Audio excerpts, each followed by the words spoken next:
먹보야, 내 말 들어봐.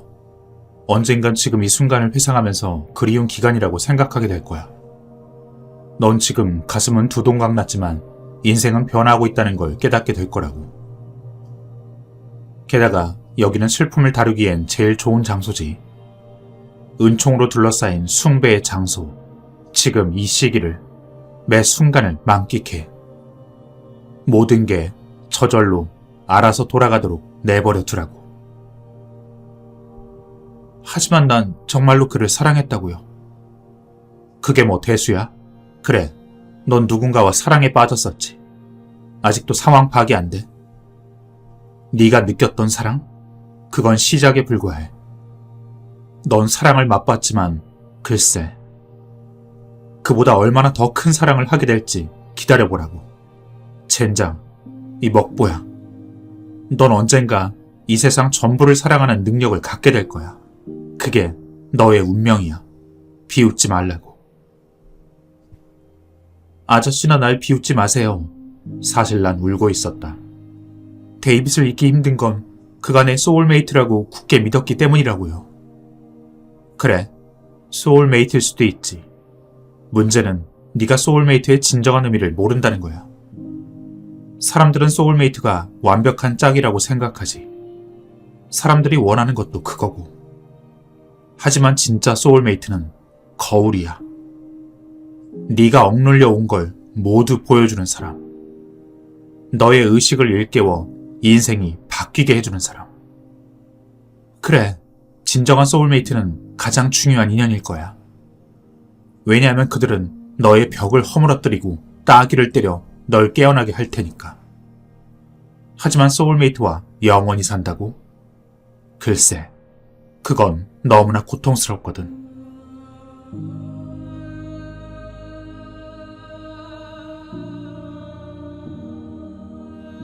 잘 들어. 소울메이트는 네 안의 또 다른 모습을, 그것을 일깨워주려고 나타난 사람이야. 그리곤 떠나버리지. 그리고 그땐 신에게 감사하는 거야. 오직 문제는 네가 그 일을 털어버리려 하지 않는다는 거지. 끝났어. 먹보야. 그 사람의 목적은 널 흔들어 깨우는 거였지. 그래서 네가 안정된 생활을 박차고 나오도록 하는 거였어. 너의 가슴을 활짝 열고 새로운 빛이 들게 하고 널 절박한 통제불능으로 만들어 어쩔 수 없이 인생을 변화하도록 하고. 그게 그의 임무였고 그는 임무를 훌륭히 수행했지만 이젠 끝났어. 문제는 네가 받아들이지 못한다는 거야. 하지만 그 사람을 사랑한단 말이에요. 그럼 사랑해. 하지만 보고 싶어요. 그럼 보고 싶어 해. 그 사람이 생각날 때마다 사랑과 빛을 보내줘. 그리고 그걸로 끝내. 넌 그저 마지막 조각을 놓기가 두려운 거야. 그렇게 되면 넌 진짜로 혼자가 될 테고, 정말로 혼자가 됐을 때 무슨 일이 일어날지 무서워 죽을 지경이거든. 하지만 말이야, 정말로 네가 알아야 할 게 있어. 그때 네 마음에서 모든 집착이 깨끗이 사라질 때 빈 공간이 생기지. 그리고 그 공간은 바로 출입구가 될 거야. 그럼 우주가 그때 그 출입구를 어떻게 할지 생각해보라고. 우주가, 신이 그곳으로 밀려들어오고 넌 생각지도 못했던 사랑으로 가득 차게 될 거야. 그러니까 과거를 이용해서 그 출구를 막는 짓은 이제 그만둬. 하지만 이 슬픔이 사라지려면 대체 얼마나 걸릴까요? 정확한 날짜를 원해? 네. 달력에 동그라미라도 치게? 네. 넌 매사를 네 뜻대로 하려고 해. 이 말을 듣자 순간 분노가 맹렬하게 타올랐다. 하지만 저 분노의 밑바닥에서 진실이 올라왔다. 그의 말이 맞았다. 아저씨 말이 맞아요. 넌 놓는 법을 배워야 해. 아니면 너만 괴로워져. 놓아버리는 법을 배우지 못하면 평생 두 발 뻗고 못 자는 거지. 인생을 자책하며 영원히 뒤척일 거라고. 대체 난 뭐가 문제일까? 지난 연애들은 왜 망쳐버리고 난 왜 이렇게 실패했을까? 어젯밤에도 그러느라 밤샌 거겠지. 알았어요, 리처드. 그만해요. 당신이 내 머릿속에서 더 이상 어슬렁거리는 게 싫어요. 그래? 그럼 문을 닫아. 그렇게 텍사스에서 온 한 거구의 요기의 말이 끝났다.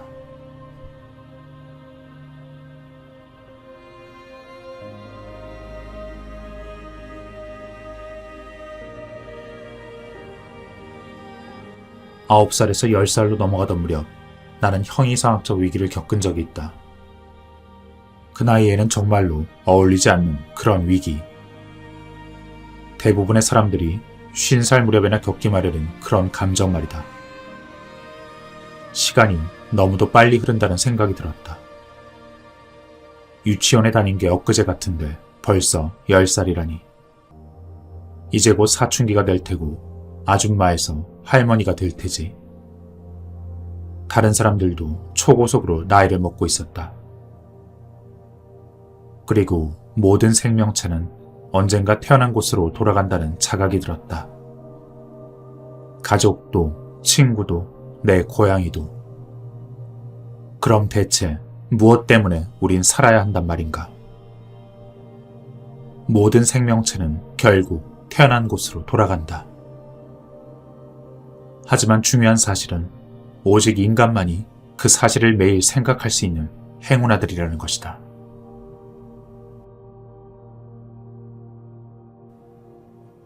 이 세상에 뜨거운 욕조의 목욕과 한 잔의 위스키, 그리고 기도하는 마음. 그것으로 치유되지 않는 심각한 문제는 없다고 친구의 할머니께서는 말씀하셨다. 그리고 분명 어떤 사람들에게는 그걸로 충분하다. 하지만 또 어떤 사람들에겐 다른 조치가 필요하다. 나는 너무도 오랫동안 너무 많은 방법으로 미친 듯이 마음의 평화를 찾아다녔다. 그로 인해 성취하기도 했지만 얻은 것은 결국 효과가 사라졌다. 도적을 쫓듯이 시간을 쫓으면 시간은 도적처럼 늘 우리보다 한 발 앞서 교묘히 빠져나간다. 이름과 머리의 색깔을 바꾸고 우리가 은신처를 급습하면 그는 이미 뒷문으로 빠져나가 버린다. 어느 순간이 되면 그냥 멈춰야 한다. 이 숨바꼭질은 절대 끝나지 않기 때문이다. 우리는 시간을 붙잡을 수도 없고 그걸 기대해서도 안 된다. 리처드가 말했듯이 어느 순간이 되면 그냥 놓아버리고 가만히 앉아 만족감이 찾아오도록 허락해야 한다. 물론 세상 꼭대기에는 세상을 돌리는 손잡이가 있고 내가 직접 그걸 돌려야만 세상이 돌아가고 한순간이라도 그 손잡이를 놓았다가는 우주가 끝장날 거라 생각하는 나 같은 사람에겐 그렇게 놓아버리라는 건 정말 무시무시한 충고다. 하지만 그냥 한번 놓아봐, 이 먹보야. 이게 내가 받은 메시지다. 잠시 가만히 앉아 쉴 새 없는 참견을 멈춰보자. 그리고 무슨 일이 일어나는지 지켜보자. 그런다고 해서 하늘에서 날던 새가 툭 떨어지지는 않을 것이다. 나무가 시들고 강물의 색이 변하는 일도 없을 것이다. 이 인생은 계속된다.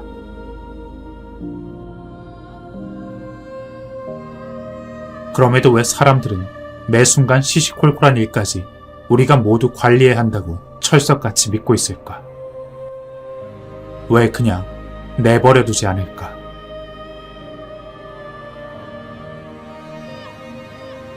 머릿속에 그런 외침이 들려왔고 그 말들이 마음에 와닿았다.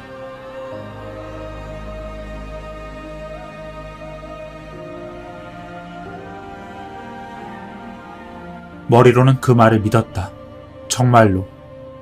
하지만 쉼없는 갈망과 잔뜩 흥분한 열정, 그리고 이 배고픈 본성은, 이 에너지들은 다 어쩐단 말인가.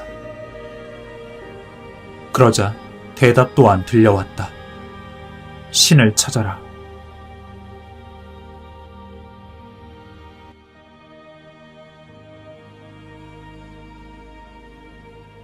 다음 날 명상을 하자 그 오래 묵은 증오들이 다시 올라왔다. 하지만 명상을 계속하며 하나의 놀라운 사실을 알게 되었다. 실상은 내 정신세계가 그다지 흥미롭지 않다는 것이었다. 실제로 나는 겨우 서너 가지 생각만 끊임없이 하고 또 하고 있었다. 그냥 생각하는 정도가 아니라 골똘히 생각했다. 이혼과 고통스러웠던 결혼생활, 내가 저지른 모든 실수와 그가 했던 모든 실수, 그리곤 다시 데이비드에 대해 골똘히 생각하기 시작했다. 그렇게 침묵 속에 앉아 마음을 들여다보니 오로지 욕망과 통제의 문제만이 떠올라 날 동요시켰다. 그 동요가 내 발목을 붙잡고 앞으로 나아가지 못하게 막고 있었다. 하지만 명상의 어느 순간 나를 다른 눈으로 보게 되었다. 바로 연민이었다. 가슴에게 머리가 하는 일을 너그러이 봐달라 부탁했다. 내가 실패했다 생각하는 대신 나도 그저 한 인간, 그것도 정상적인 한 인간일 뿐임을 인정할 수는 없을까. 또다시 생각이 떠올랐고 부수적인 감정도 일어났다. 내 자신이 못마땅했고 외로움과 분노가 느껴졌다. 그러자 마음 한편에서 한 소리가 들렸다. 난 이런 생각들을 평가하지 않을 거야. 하지만 머리는 다시 반항하며 말했다. 그래, 하지만 넌 실패했어. 그때 가슴에서 갑자기 사자가 포효하듯 한 소리가 들렸다. 한 번도 들어본 적 없는 목소리. 그것이 내 안에서 호통쳤다. 마음에서 영원히 울려 퍼질 듯한 그 소리. 나는 놀라 손을 들어 입을 틀어막았다. 그 목소리는 말했다. 넌 내 사랑이 얼마나 강한지 죽었다 깨어나도 몰라.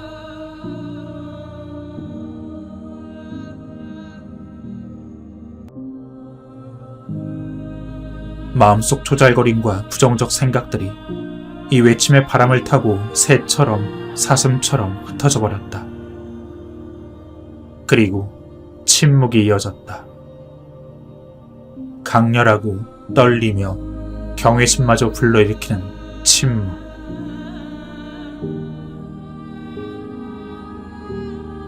내 가슴 속 거대한 초원의 사자는 이제 조용해진 왕국을 만족스럽게 둘러보았다. 그러자 그 장엄한 침묵 속에서 마침내 신에 대한 명상을 시작할 수 있었다.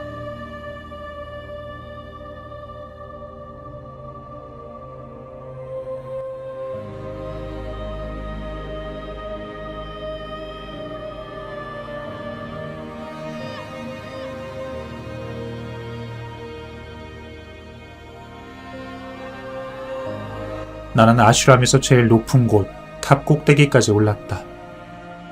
그러자 골짜기 전체가 내려다 보였다. 시야 끝까지 산과 목장이 펼쳐져 있었고 때마침 해가 지고 있었다. 너무나 아름다운 경치였다. 나는 산들바람을 맞으며 뉴질랜드에서 온 친구가 준 쪽지를 펼쳤다.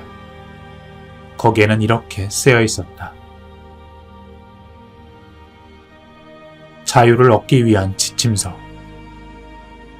당신은 방금 계단을 올라 지붕 위에 섰다. 당신과 신 사이에는 아무것도 없다. 그러니 지금 놓아버리라. 하루가 저물고 있다. 아름다웠던 것들이 또 다른 아름다운 것으로 변해가는 시간이다. 그러니 지금 놓아버리라.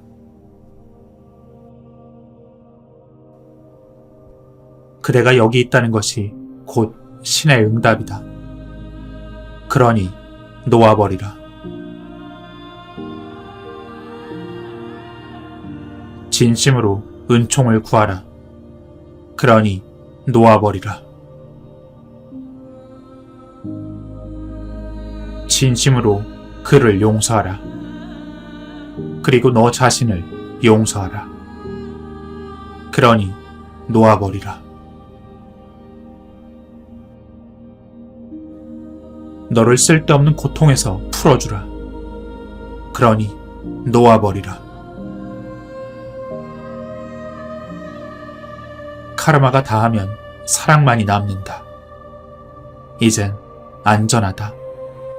그러니 놓아버리라. 마침내 과거가 떠나면 보내주어라. 그리고 계단을 내려가 남은 인생을 시작하라. 크나큰 기쁨으로. 그리고 별이 떠오르는 것을 보라.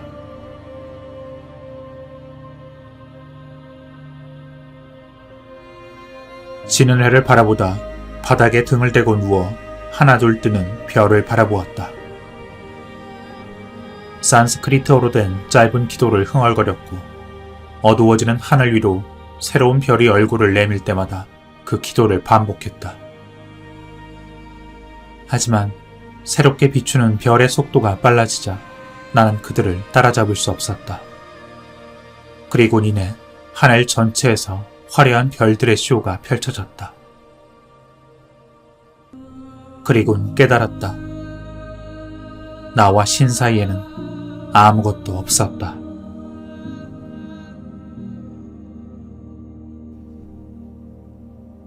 얼마나 많은 사람들이 용서받지 못하고 용서해주지 못한 채 떠났을까? 얼마나 많은 사람들이 그러지 못한 채 가족과 사랑하는 사람들을 떠나보내야 했을까? 깨져버린 사랑의 생존자들은 미처 마무리하지 못한 그 일로 얼마나 고통스러웠을까? 그곳에서 명상을 하며 난 해답을 발견했다.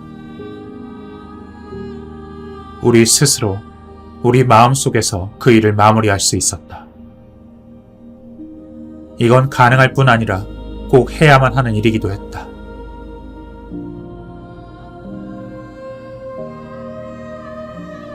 그러자 놀랍게도 여전히 명상 중인 상태에서 난 아주 이상한 일을 하기 시작했다.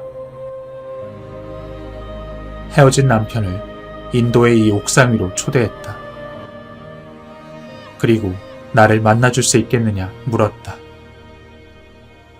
그가 도착하기를 기다렸다. 그리고 그가 왔다. 그의 존재가 갑자기 너무도 완벽하게 손에 잡힐 듯 느껴졌다. 실제로 그의 채취까지 느껴졌다. 안녕 여보. 나는 그렇게 말하고 하마터면 울 뻔했지만 이내 그럴 필요가 없음을 깨달았다. 실상 아무런 말이 필요 없었다. 우리는 더 이상 중서부 출신의 고집쟁이와 신경과민의 양키도 아니었다. 40대 남자와 30대 여자도 아니었고 사소한 걸로 몇 년간 말다툼을 하던 두 유한한 인간도 아니었다. 그런 것들은 모두 상관없었다. 우리는 이미 서늘한 푸른 영혼으로 모든 것을 다 이해하고 있었다. 신체로부터 해방되고 과거의 그 모든 것에서부터 해방된 채로 우리는 그렇게 무한한 지혜로운 상태에 있었다. 두 영혼은 빙빙 돌며 합쳐졌다 다시 떨어지고 서로 얼마나 완벽하며 비슷한지 생각하는 것을 지켜보았다. 그랬다. 그들은 모두 알고 있었다. 이미 오래전에 모두 알았으며 언제나 알 것이다.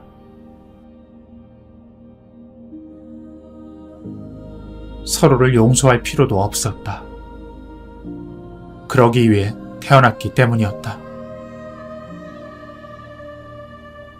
그 아름다운 회전 속에 그들이 가르쳐준 교훈은 이것이었다. 이제부턴 우리가 알아서 하게 두렴. 넌 계속 너의 인생을 살아. 한참 뒤에 나는 눈을 떴고 이젠 끝났다는 걸 알았다. 쓸쓸하고 공허하고 그 끝나지 않던 슬픔. 그것이 끝났다. 이젠 자유임을 느낄 수 있었다.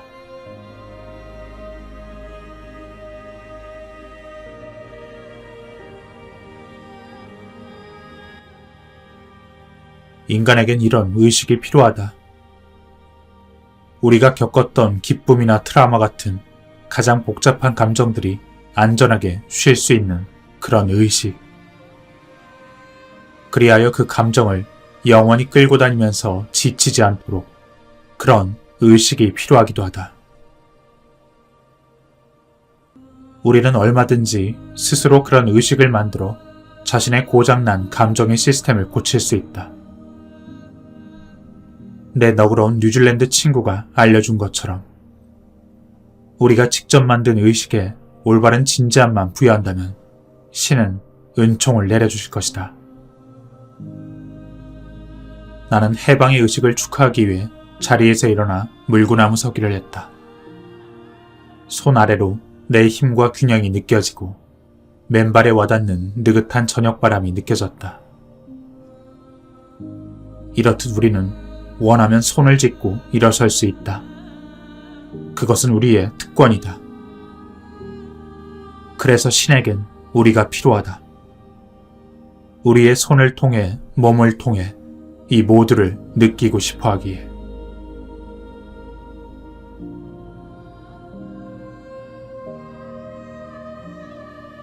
리처드가 텍사스로 돌아가는 날이 왔다.